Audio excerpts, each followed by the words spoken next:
जय हिंद प्यारे बच्चों। आ गया है, अब अंतिम समय आ रहा है। ठीक है बेटा, तो अब घबराहट भी हो रही होगी, होनी भी चाहिए, क्योंकि साल भर पढ़ा है, पता नहीं क्या होगा कैसा होगा।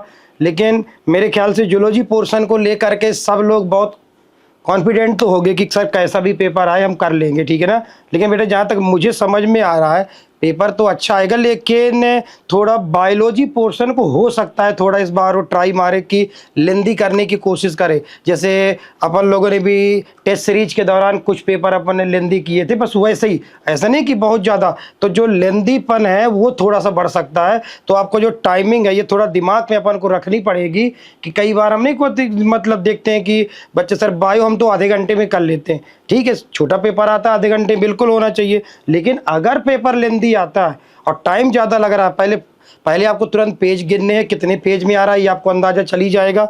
तो अगर पेपर लेंदी आता है बायो का, तो बायो भले 1 घंटा लग रहा है या 1 घंटे 5 मिनट भी लग रहा है, क्योंकि बायो ही हमारा सबसे बड़ा हथियार है जिससे हम ज़्यादा से ज़्यादा नंबर बढ़ा लें, ठीक है ना। तो सबसे पहले आपको बायो का पेपर को एनालिसिस करना है कि अपने रेंज में किस तरह का है।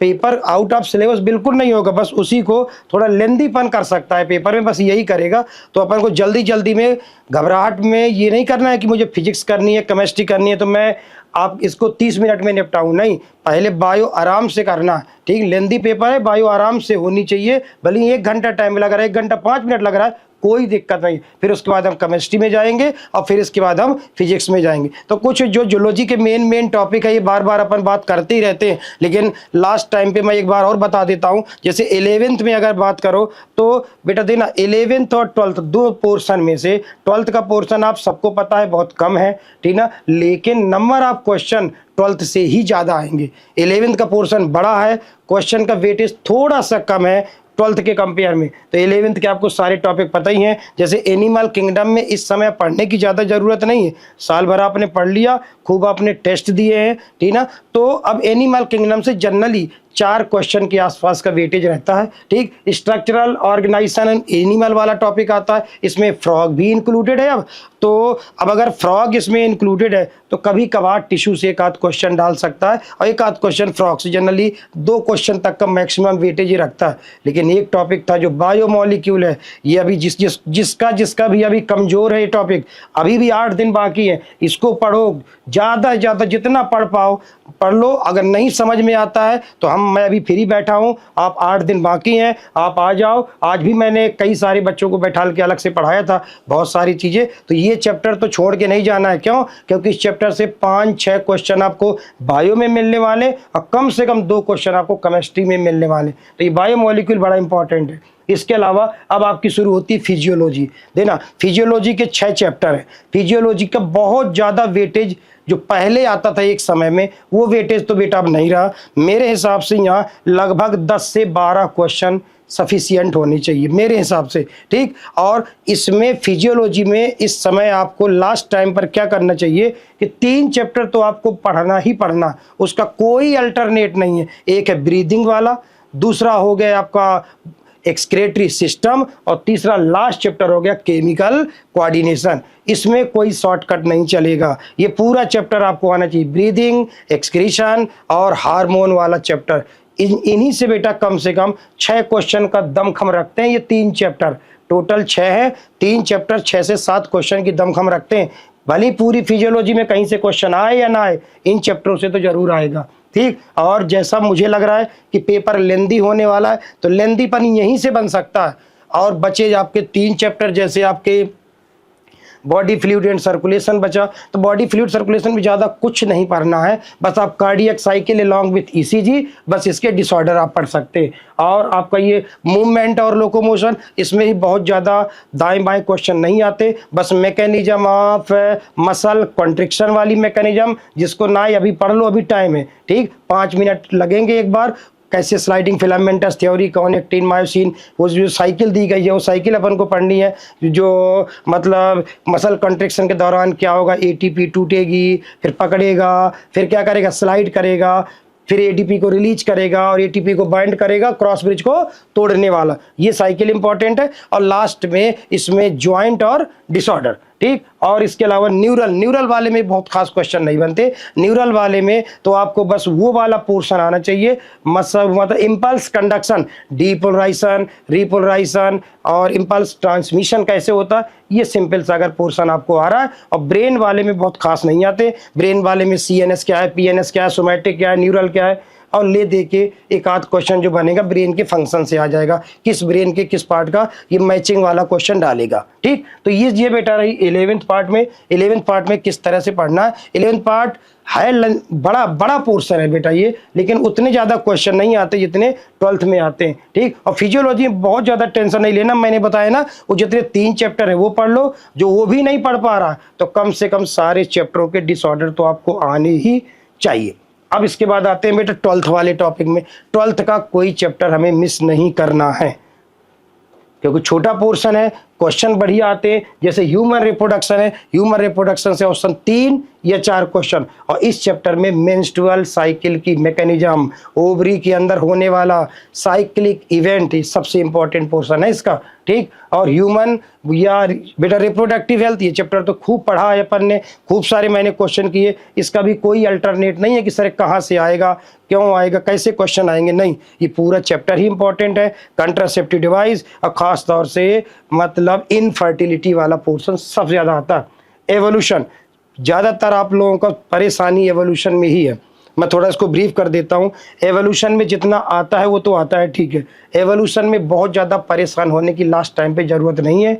एवोल्यूशन में आपको बेसिक चीज़ें तो आती हैं, बस एंड टाइम पे आपको होमोलोगस, एनालोगस, थोड़ा सा जेनेटिक डिप्ट में founder effect, Hardy-Weinberg, adaptive radiation और लास्ट में ह्यूमन एवोल्यूशन। भले ही अब इस टाइम पर आप नहीं याद कर पा रहे हो, वो जो बड़े बड़े ब्रांचिंग दिया था रेप्टाइल की, और जो अपन ने मतलब प्लांट वाला जो ब्रांचिंग दी गई थी, नहीं याद हो रहा है, कोई बात नहीं, घबराना नहीं है। जितना मैंने बताया, homologous, analogous, adaptive radiation, Hardy-Weinberg और ह्यूमन एवोल्यूशन का डेटा आपको याद होना चाहिए। क्रेनियल कैपेसिटी किसकी ज़्यादा है, ठीक है, किसकी कितनी है, कब कौन आया था, कि कौन मीट खाता था, कौन मीट नहीं खाता था, ये आपको आना चाहिए। और ह्यूमन हेल्थ एंड डिसीज, ये मेरे ख्याल से सबसे सरल चैप्टरों में से आता है। बस इसमें से जो कठिन वाला बेटा पोर्शन होता है वो थोड़ा सा वही इम्यूनिटी वाला ही है। इनेट क्या है, एक्वायर्ड क्या है, एंटीबॉडी क्या है, एक्टिव इम्यूनिटी और पैसिव इम्यूनिटी और वैक्सीनेशन, बस यही इसमें पोर्शन है। बकाया डिसीज में तो आप इतने टेस्ट दे चुके हो, ठीक है, वायरल, बैक्टीरियल, फंगल, बस बीमारियों में से 3 बीमारियों का थोड़ा डिटेल है जहाँ से क्वेश्चन तो आएगा ही आएगा, चाहे वो मलेरिया से आए, चाहे वो एड्स से आए, चाहे वो कैंसर से आए। इस चैप्टर से लगभग 3 क्वेश्चन की दमखम रखता है। और अगर ये वेटेज बढ़ाता है तो इस चैप्टर में 5 क्वेश्चन भी हो सकते हैं। क्यों? क्योंकि ह्यूमन हेल्थ एंड डिसीज है, चैप्टर का नाम ही यही है। और बनने वाले हो आप डॉक्टर, तो डॉक्टरी से रिलेटेड पढ़ाई के लिए यहाँ थोड़ा क्वेश्चन का वेटेज बढ़ाया जा सकता है। और लास्ट में माइक्रोब वाला, ये तो याद करने वाला टॉपिक है, इसको तो छोड़ के जाने ही नहीं है, क्योंकि ये चैप्टर कई बार हम लोगों को सरप्राइज कर चुका है। कई बार 1 क्वेश्चन आता है, कई बार 2 आते हैं, कई बार 5 क्वेश्चन भी इससे पूछे गए। आप पिछले साल के पेपर देखना, आपकी बुकलेट में प्रीवियस ईयर दिए गए, 1-2 बार तो 5-5 क्वेश्चन भी आ चुके हैं। ठीक, तो इसमें तो याद करना है और ये आपको याद करके जाना है। और लास्ट में है बायोटेक्नोलॉजी। ठीक, ये सबसे इंपॉर्टेंट चैप्टरों में से है बेटा। अब हमें इस समय बायोटेक्नोलॉजी, देखा होगा जितने भी टेस्ट हुए हैं, जितने फुल सिलेबस टेस्ट हुए हैं, उसमें मैंने हर तरीके के बायोटेक्नोलॉजी का क्वेश्चन डालने की कोशिश की है, चाहे वो कहीं से भी रहा हो, चाहे वो इंजाइम से रिलेटेड रहा हो, चाहे वो सेलेक्टिव मार्कर से रिलेटेड रहा हो, recombinant, non recombinant, PCR application, हर तरीके के क्वेश्चन, जितने संभावना हो सकती है उतनी संभावना मैंने आप डाली है पेपर में। तो अब जो लोगों से जो FST के जो बायोटेक के क्वेश्चन नहीं बने, वो क्वेश्चन आप जरूर लगाना। लंबे लंबे क्वेश्चन भी डाले गए थे, क्योंकि अगर लेंदी पेपर आता है तो जो लंबा क्वेश्चन बनेगा इन्हीं चैप्टरों में बन सकता है, यही आपको दिमाग में रखना है। और क्वेश्चन लंबा होगा, देखना NTA आपका एग्जाम इसलिए लेता है बेटा, उसका ये मतलब नहीं कि आपको कितना याद है, ये नहीं पूछता हो। याद वाली चीज़ों का उसका मेन मोटिव उसका ये नहीं कि तुम्हें कितना याद होता है, आप कंसेप्ट कितना जल्दी पकड़ते हो। मतलब भले ही आपने देखा होगा, जैसे अपन ने अभी जो टेस्ट में मैंने कई सारे बड़े बड़े क्वेश्चन डाले, 5-5, 6-6 लाइन के क्वेश्चन थे, लेकिन जो स्मार्ट बच्चा था उसको ट्रिक पता थी कि अगर ये है तो आंसर यही होगा।